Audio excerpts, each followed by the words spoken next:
ओम सजात्म स्वरूप परम गुरु शुद्ध चैतन्य स्वामी ने नमः।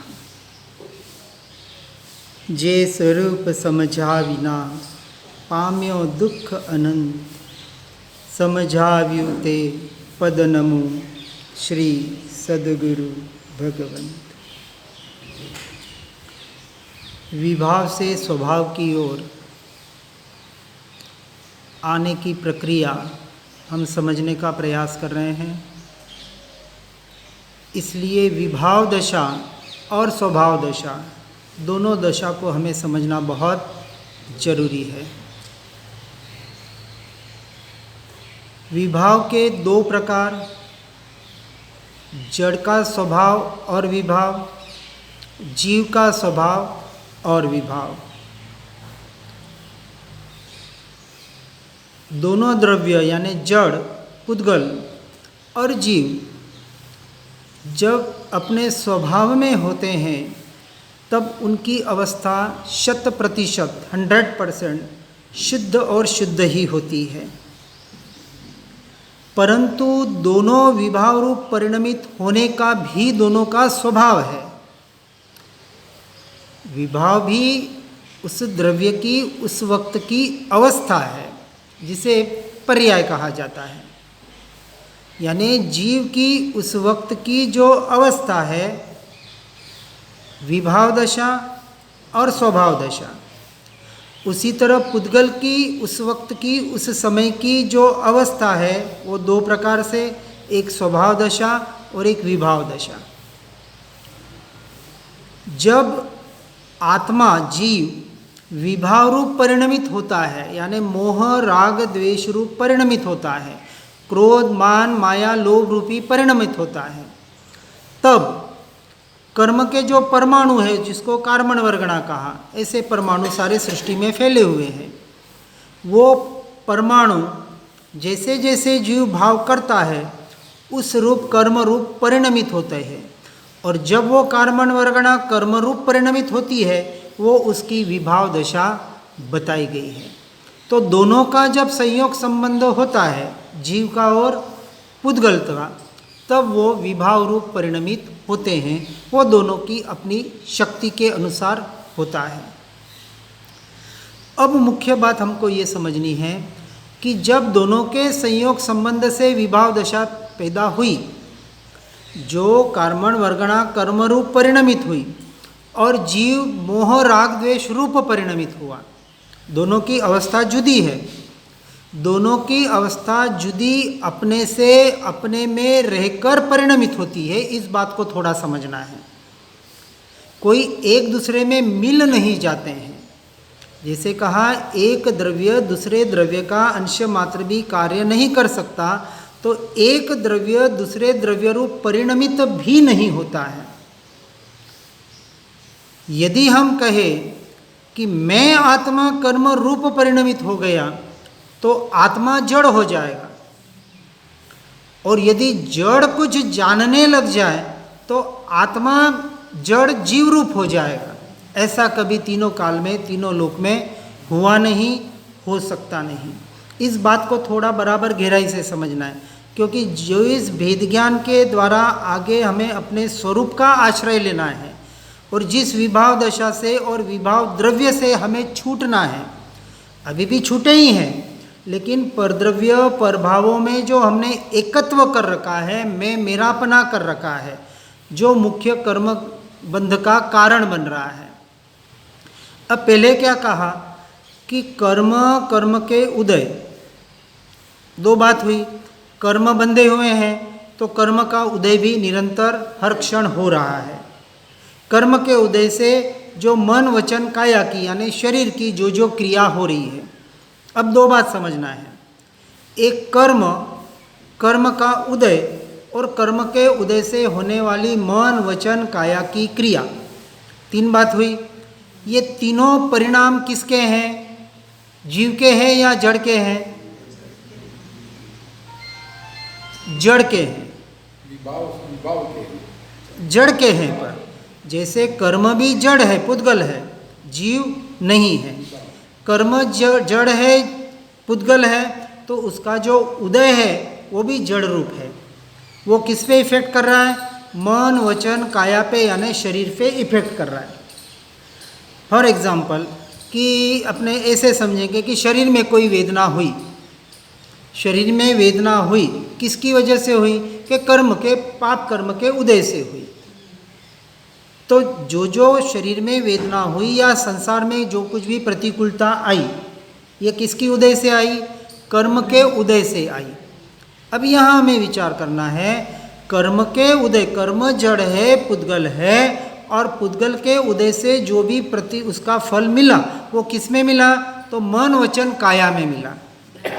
शरीर में कोई वेदना आई, मानसिक कोई आदि व्याधि उपाधि जिसको हम कहते हैं, तो आदि व्याधि उपाधि जो ये परिणाम है, ये पुद्गल से पुद्गल में ही परिणमित हो रहा है, उससे वास्तविक जीव का कोई भी संबंध नहीं है। अब ये जो वैभाविक अवस्था किसकी? जड़ की, उसमें जीव ने क्या कर रखा है? एकत्व किया है, मैं मेरापना किया ना। जैसे वेदना हुई या भूख लगी या और कहीं बाहर अनुकूलता या प्रतिकूलता आई, अभी गर्मी लग रही है, किसको लग रही है? शरीर को लग रही है। भूख लगती है, किसको लगती है?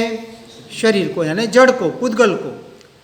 अब ये जो आया, बुखार आया या कोई शरीर में वेदना हुई, काटा चुभा, ये जो कुछ भी परिणाम हुआ जो शरीर में हुआ, जो कर्म के उदय से हुआ, तो कर्म जड़ है, उसके उदय से जो कुछ भी फल होता है उसका भुगतान कौन करता है? शरीर करता है, शरीर करता है। अभी जीव का कोई लेना देना नहीं है, लेकिन भूल से हमने, जीव ने उसमें लेना देना बना रखा है। जीव का दोष क्या है ये हमें समझना है, क्योंकि जब तक ये शरीर की क्रिया, ये जो विभाव परिणाम, अभी स्वभाव, यहाँ अभी आत्मा का कोई रोल नहीं है। आत्मा न तो स्वभाव है न तो विभाव है। अभी सिर्फ हम पुद्गल की जड़ की क्रिया समझ रहे हैं कि जड़ के जो परिणाम हो रहे हैं, जो कर्म सत्ता में, प्रारब्ध में पड़े हुए हैं, अब इनका उदय हो रहा है, और इनके उदय में जो कुछ परिणाम, जो फल हो रहा है, जो भोक्तापना हो रहा है, वो शरीर में हो रहा है। बात यहाँ तक तो समझ में आ गई। वेदना हुई, किसको हुई वेदना? शरीर को हुई। अब जो कर्म का फल आया, जो जड़ का फल था, उसने जड़ पे इफेक्ट किया।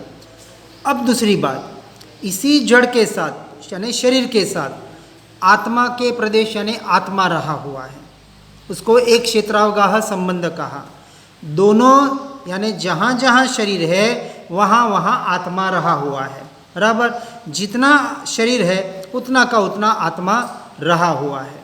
अब यदि उतना ही आत्मा है और दोनों एक साथ है, दोनों अलग नहीं है, अब बात क्या हुई? सारा परिणाम किस में हो रहा है? पुद्गल में हो रहा है, जड़ में। यानी कर्म कहाँ पड़े हैं? जड़ में पड़े हैं। कर्म का उदय आया और उसने इफेक्ट किया, चाहे सुख रूप हो चाहे दुख रूप हो। पुण्य के उदय से अनुकूलता मिलेगी, पाप के उदय से प्रतिकूलता मिलेगी यानी दुख मिलेगा। ठीक है, जिसको संसारी जीव हम सुख और दुख कह रहे हैं, वास्तविक जीव का अभी उस सुख दुख से कोई संबंध है नहीं, लेकिन संबंध जीव ने बना रखा है। यही अज्ञान दशा है, ये मिथ्यात्व दशा है। इस दशा को समझना है। सब कुछ परिणाम कहाँ हो रहा है? पुद्गल में हो रहा है। अब पुद्गल में कर्म के उदय से कोई दुखरूप या सुखरूप परिणाम हुआ, चाहे शरीर में हुआ चाहे संसार में हुआ, सारा कर्म का उदय है। ये जो परिणाम हुआ, शरीर में जो कुछ वेदना, सुखरूप या दुखरूप वेदन हुआ, उसका अनुभव किसने किया? आत्मा ने किया। अनुभव करना आत्मा का स्वभाव है। अब आत्मा के स्वभाव को समझेंगे, आत्मा के स्वभाव और विभाव को इसके साथ में समझना है बराबर।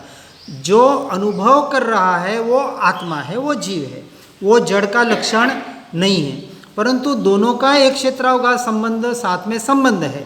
उदाहरण से हम समझेंगे कि पानी है, पानी में शक्कर मिलाई या नमक मिलाया, अब पानी खारा या मीठा हुआ कि नहीं हुआ?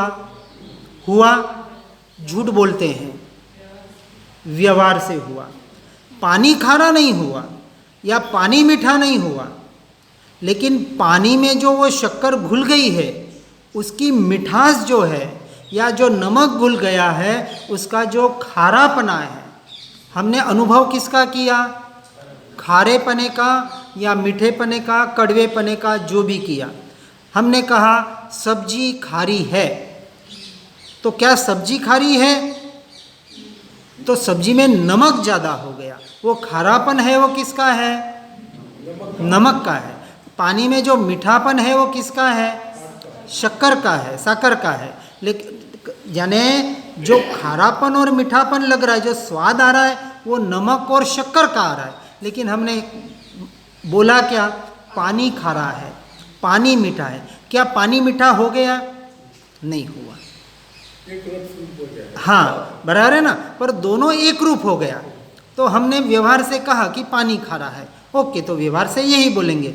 पर हमें पता है अभी शक्कर सब्जी में, सब्जी खारी हुई, सब्जी में कितने आइटम है? 25 आइटम है। राई है, जीरा है, हींग है, धनिया है, सब्जी है न, और जो भी मिर्च मसाले जो भी है। अब उसमें 20 आइटम है, वो 20 आइटम खारे नहीं है।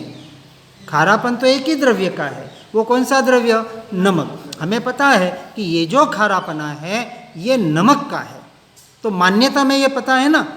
अब हमारे कितनी इंद्रियां हैं? 5 इंद्रियां हैं। 5 इंद्रियां अलग है या एक है? अलग है। जब मैंने कहा मैं सुनता हूँ, मैं बोलता हूँ, व्यवहार से तो यही बोलेंगे ना, मैं बोलता हूँ। मैं यानी कौन? नहीं, अभी शरीर, आत्मा कहाँ बोलता है? अभी व्यवहार की बात चल रही है। मैं बोलता हूँ, तो बोला कौन? यहाँ मैं यानी कौन? शरीर। शरीर बोलता है। क्या गणेश भाई बोलता है? कौन बोलता है? नहीं, पुद्गल बोलता है। पूरा पुद्गल बोलता है, पूरा शरीर बोलता है, पूरा शरीर बोलता है। बोलना कहाँ से हो रहा है? तो मान्यता में है कि मुंह से बोला जा रहा है।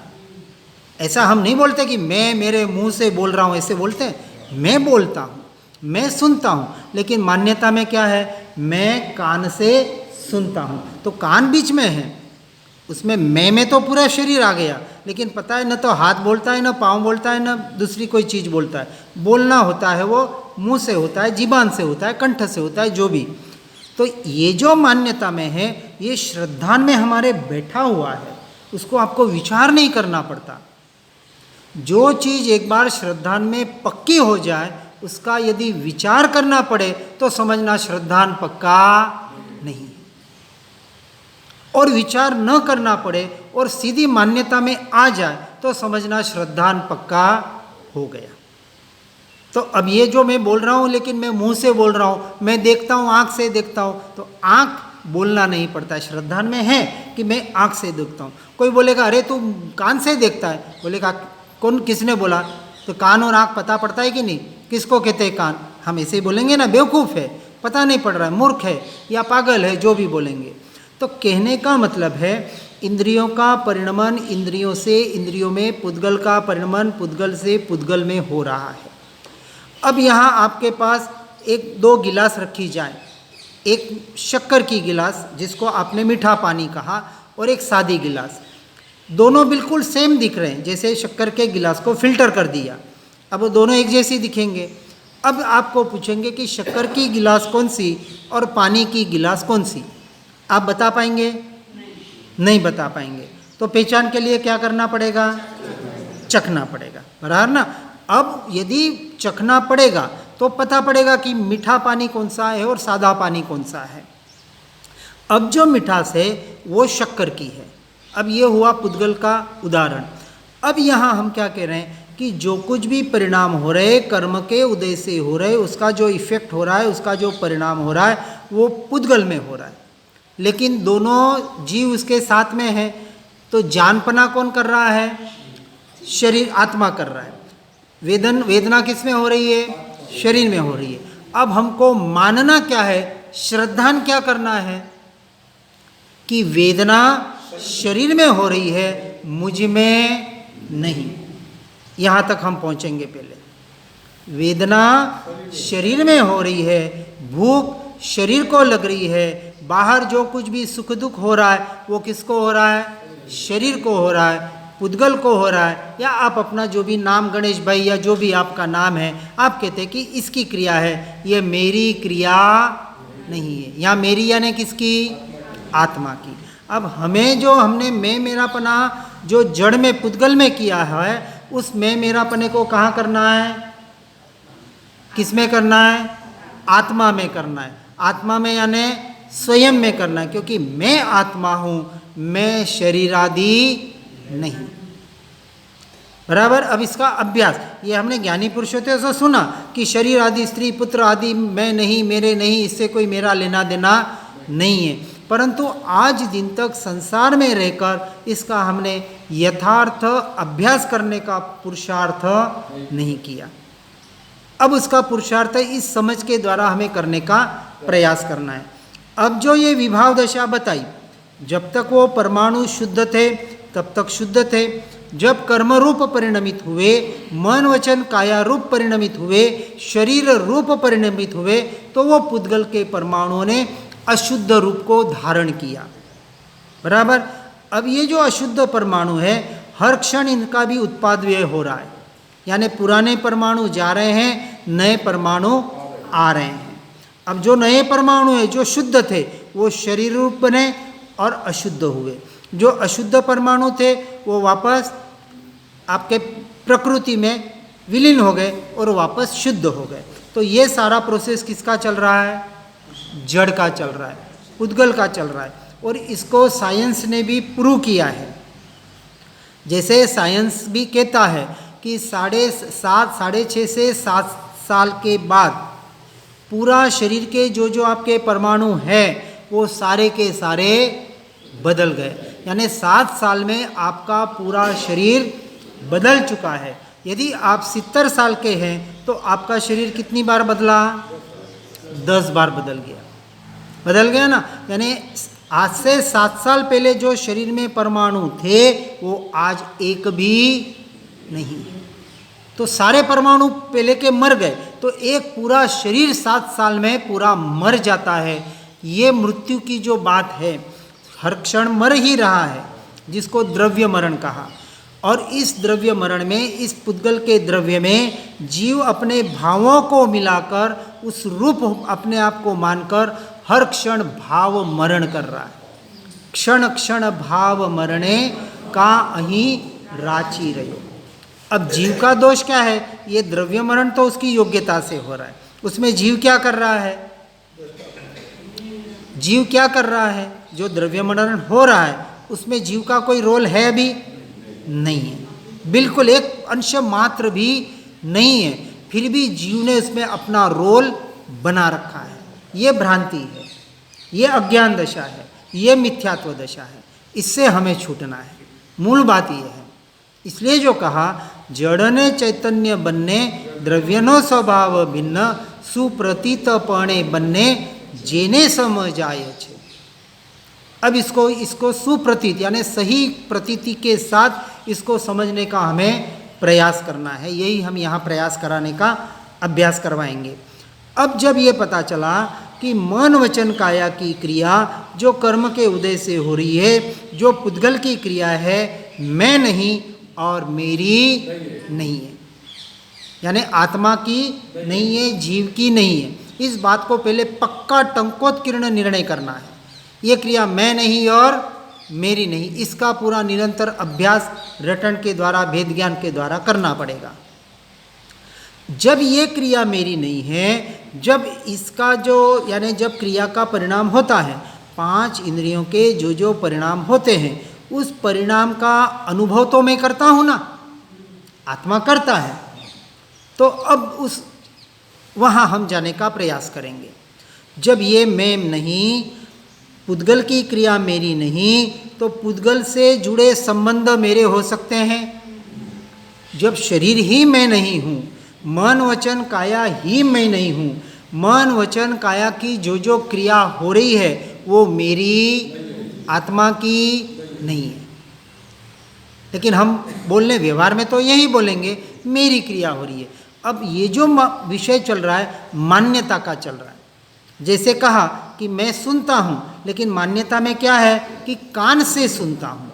इसी तरह व्यवहार में तो बोलेंगे, क्या बोलेंगे कि मैं खाता हूँ, पीता हूँ, उठता हूँ, बैठता हूँ, सोता हूँ, जागता हूँ।